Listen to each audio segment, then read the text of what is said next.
Au nom de votre droit à l'information, nous nous évertuons tous les jours du lundi au samedi à décrypter pour vous l'actualité, la mettre à votre disposition avec des journalistes venus de toutes les rédactions triées au volet. Merci de nous rejoindre.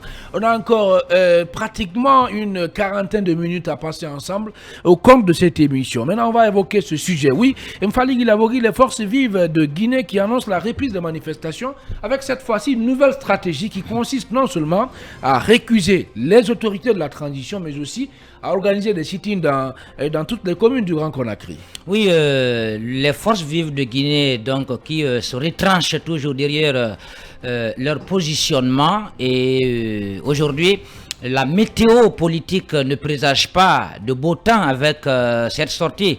Vous savez, depuis quelques semaines, depuis quelques mois, on a quand même assisté à une détente avec la volonté notamment des religieux qui ont joué un peu le rôle de médiation entre les acteurs sociopolitiques, rôle qui a permis en tout cas d'assister à ce petit repos. Mais puisque rien n'est fait, on est dans une situation de quiproquo. La transition est en train d'être menée.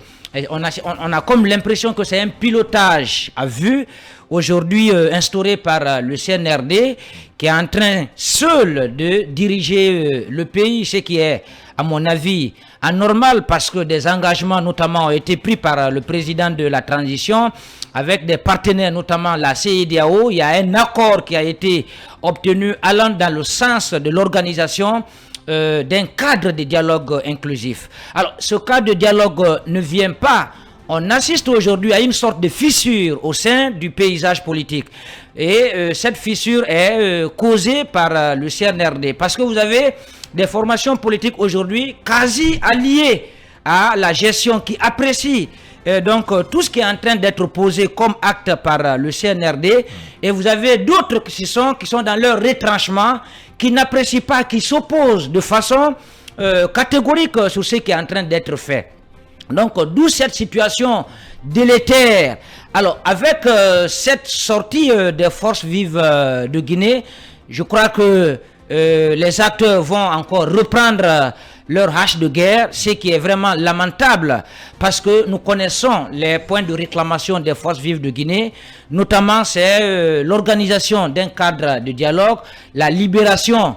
C'est vrai, quand on lit entre les lignes de la plateforme revendicative des forces vives, il y a eu quelques avancées parce que des acteurs qui étaient placés sous contrôle judiciaire, ces mesures ont été levées.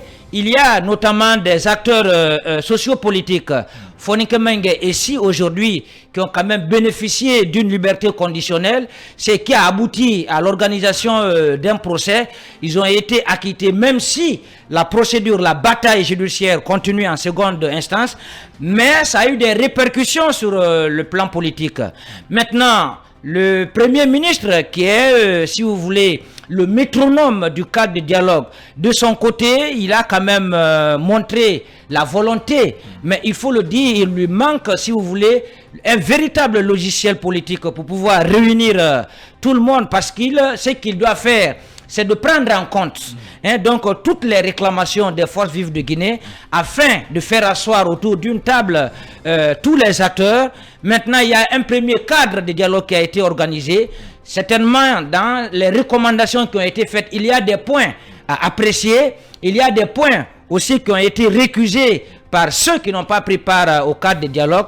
Donc, il faut les unir, trier sur le volet et aller avec des réclamations qui peuvent vraiment aider le pays à évoluer afin d'aller très vite sur la mise en œuvre des 10 points qui ont été proposés notamment par le ministre de la décentralisation. Mais aujourd'hui, il y a un véritable blocus. L'autorité qui est en train de gérer le pays alors est en train de traîner les pas. Du côté de la classe politique, il y a une division parce qu'on a deux camps aujourd'hui, ceux qui apprécient et ceux qui désapprouvent de façon systématique tout ce qui est en train d'être posé.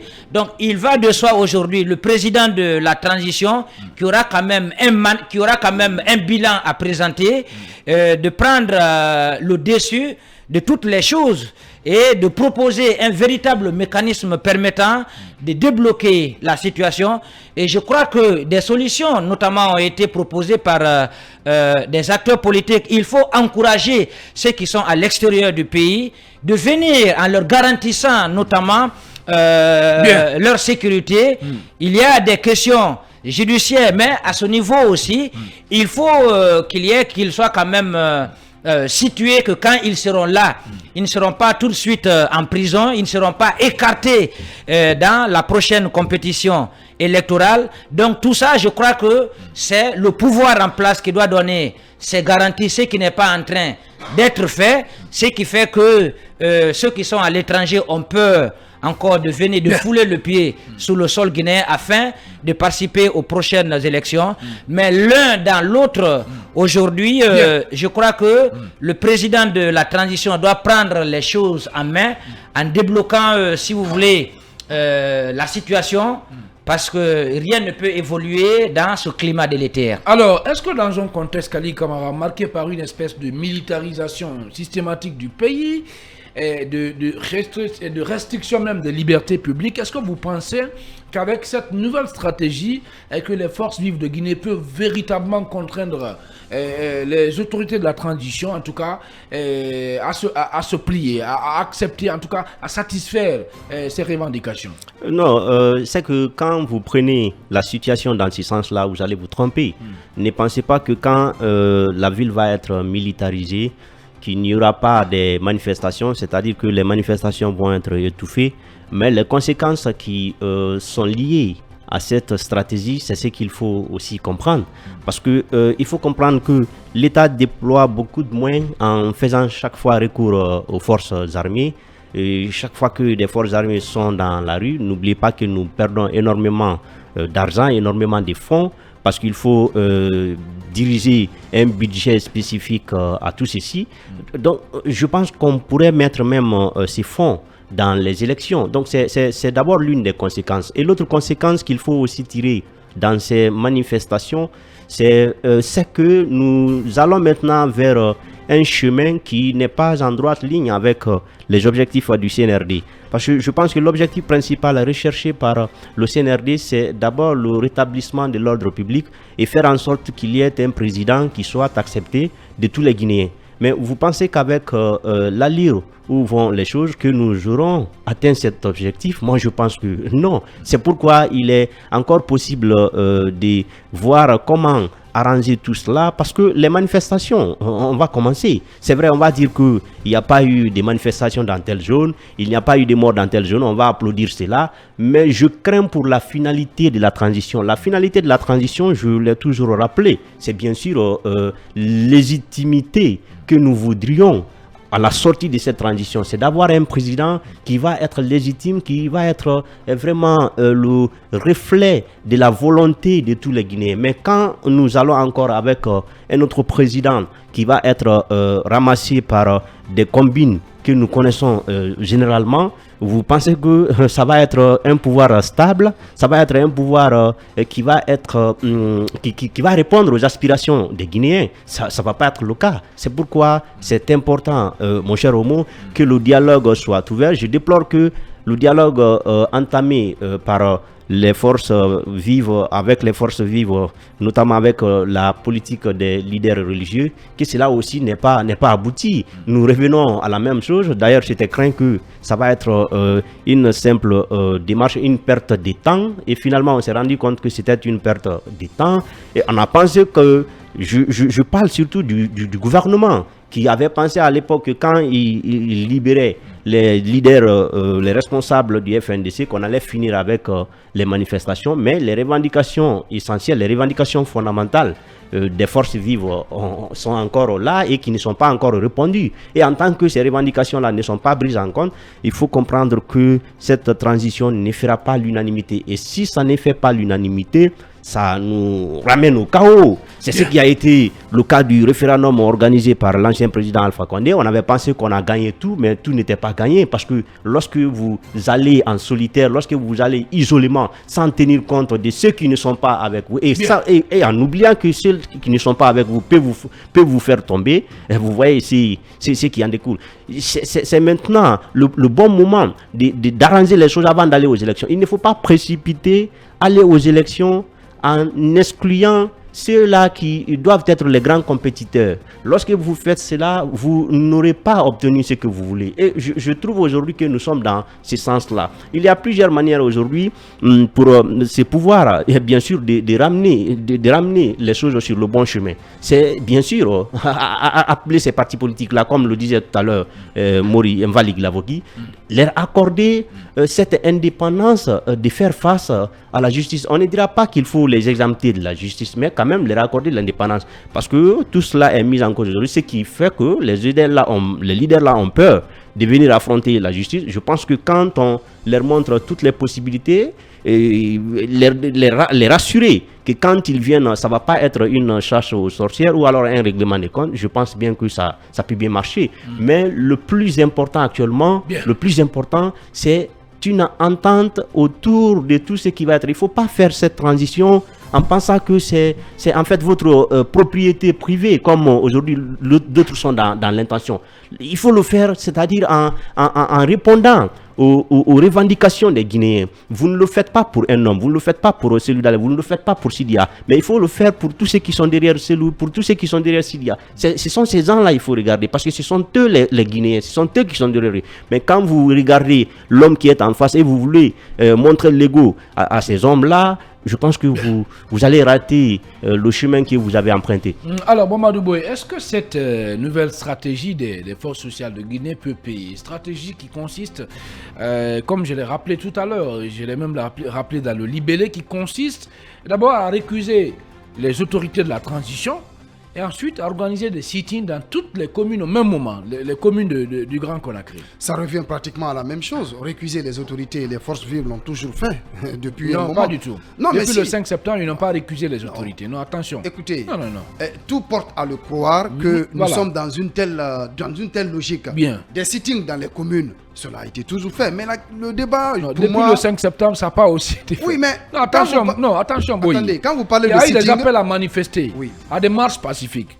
Mais en ce qui concerne l'organisation des sit-ins dans les communes, au même moment, de façon simultanée, ça n'a pas été fait d'abord. Ces sittings-là, eh bien, ces sittings seront certainement des voués à l'échec. Non seulement voués à... Bon, pas voués à l'échec. Tués dans l'œuf. Voilà. C'est le mot. Ils peuvent être tués dans l'œuf, ces sittings, mais en même temps, ce sont les forces de l'ordre qui vont venir là encadrer cela. Imaginez un sitting devant la commune de Matoto, ici, la plus proche de nous. Eh bien, les forces de l'ordre vont venir, n'est-ce pas, encercler le périmètre. Le sitting n'aura pas lieu. Donc, clairement, cela renvoie à des manifestations. Cela renvoie à ce qu'on continue encore de dire, de récuser les autorités. Attendez, ce que vous faites n'est pas normal. Donc, nous sommes dans le perpétuel changement. Le débat n'est pas là-bas. Écoutez, moi, je pense qu'on a observé une trêve. Les forces sociales ont observé une trêve. Et elles ont expliqué clairement que cette trêve doit être, en tout cas, observée parce que tout simplement, il y avait les examens nationaux qui viennent de finir et les résultats sont en train d'être, n'est-ce pas, donnés. Il y avait aussi le cas des pèlerins, avec le retour qui a commencé. Donc, ils avaient observé cette trêve pour permettre le déroulement normal des examens nationaux, mais aussi le retour des pèlerins. Bientôt, cela va finir. Maintenant, au niveau des revendications, les forces vives avaient invité les autorités à lever le contrôle judiciaire sur certains acteurs politiques. Cela a été fait. Il y avait aussi le point concernant les responsables du FNDC dissous en prison, qui, n'est-ce pas, ont bénéficié de liberté conditionnelle, assortie d'un procès dans lequel ils ont été acquittés. D'accord? Maintenant, la pomme de discorde se situe au niveau d'où? C'est par rapport au dialogue inclusif. Et vous savez, là, le problème, il est encore loin d'être réglé. Et même la CEDEAO a invité les autorités du pays à, n'est-ce pas, ouvrir un dialogue inclusif avec ceux qui ne partagent pas les mêmes points de vue que les nouvelles autorités du pays. Et cela est extrêmement important parce qu'on a vu une catégorie de partis politiques, d'acteurs politiques, de la société civile qui, n'est-ce pas, s'entendent à merveille avec les nouvelles autorités de la transition. Et de l'autre côté, vous avez un pan des partis politiques d'acteurs de la société civile qui récusent la manière avec laquelle les autorités de la transition sont en train, n'est-ce pas, de conduire les choses en Guinée. Il est quand même important pour les nouvelles autorités de la transition d'écouter quand même ces acteurs politiques, d'écouter ces acteurs de la société civile, puisque ce sont des Guinéens aussi. Certes, ils ne sont pas d'accord avec la manière dans laquelle la transition est conduite, mais pour autant, ils ne sont pas des ennemis de la République. Donc, il est important que le CNRD puisse, en tout cas, accorder une oreille attentive à leurs revendications. De l'autre côté, vous parlez de militarisation de la zone, vous parlez de l'interdiction des manifestations. Écoutez, ce schéma a été produit sous Alpha Condé, mais ça donnait quoi? Ça a donné une situation dans laquelle nous vivons aujourd'hui là. Donc, militariser les zones, notamment l'axe, interdire indéfiniment les manifestations, ce n'est pas la solution au problème. La solution au problème, c'est de dialoguer, c'est de se retrouver, en tout cas, discuter des points autour desquels il n'y a pas une convergence de vues, il n'y a pas, en tout cas, de compromis. Si vous optez pour une telle démarche, vous réglez le problème. Mais s'il faut déverser l'armée, les forces de l'ordre dans les rues pour étouffer les manifestations, ce n'est pas la solution. Alpha Condé l'a tenté ici. L'axe a été militarisé, beaucoup d'autres zones. Il y a eu cette interdiction sans cesse des manifestations. Mais le résultat était quoi? Il a organisé tout simplement son départ du pouvoir. Ce malheureusement auquel on a assisté. Donc je pense que le CNRD doit vraiment écouter les forces vives. Il ne faut pas couper complètement le pont. Il faut aller vers le dialogue. Et la CEDEAO, il y a ce sommet du 9 juillet qui arrive. Certainement, la question sera encore remise sur la table, mais il est quand même important d'écouter ceux avec lesquels vous ne partagez pas les mêmes convictions, les mêmes points de vue, pour voir dans quelle mesure vous pouvez harmoniser les positions. C'est en tout cas sur cette base qu'on peut s'en sortir. Mais dire qu'on va appeler aux manifestations, on va continuer à les étouffer, on va continuer à militariser tel endroit et tel endroit, on va continuer à interdire les manifestations, je pense que c'est déplacer le problème, mais il ne sera jamais réglé. Il ne sera jamais réglé. Vaut mieux dialoguer, oui. Vaut mieux aussi prôner quand même le dialogue, les échanges entre les protagonistes dans la crise guinéenne, puisque c'est une crise quand même, nous assistons, c'est une crise que notre pays traverse concrètement. Qu'est-ce qu'il faut, à quoi faut-il s'attendre dans les prochains jours, Mamadou Yaya Baldé, avec cette annonce de la reprise des manifestations, avec une nouvelle stratégie, comme je l'ai rappelé tout à l'heure. Est-ce que vous pensez, disons qu'avant ce sommet qui est prévu le 19 juillet à Bissau par la CEDEAO, est-ce que vous pensez que les lignes peuvent bouger? Bon, est-ce que c'est possible que les lignes bougent avant ça? Le sommet, c'est le 9, c'est presque arrivé. D'ici là, je pense qu'il n'y a pas... Oui, le 9 juillet, je pense que d'ici là, il y a très peu de chances de voir les lignes bouger. Mais moi, je voudrais quand même faire un petit constat.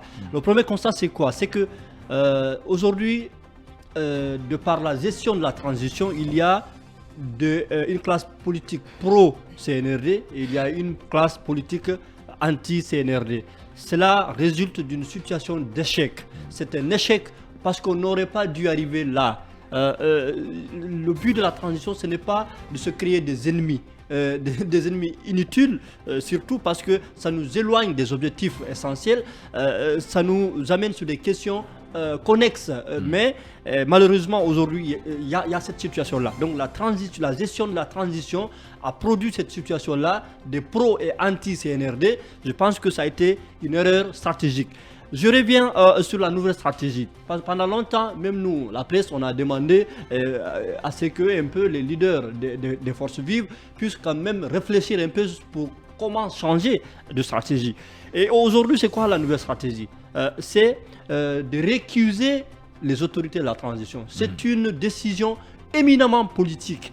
Alors, celle-là, en termes de conséquences, a plus d'impact même que les manifestations, mais encore que il faut voir si toutefois ils prennent l'option résolument justement de la mettre en application, mais ça sera très dur parce que ça signifie quoi concrètement? Ça veut dire que les chances du dialogue restent complètement minimes, c'est que la porte sera fermée, ça veut dire qu'on va vers une confrontation. Quand on dit qu'on ne reconnaît plus le pouvoir, les autorités, ça veut dire qu'on ferme la porte. Il n'y a pas de dialogue.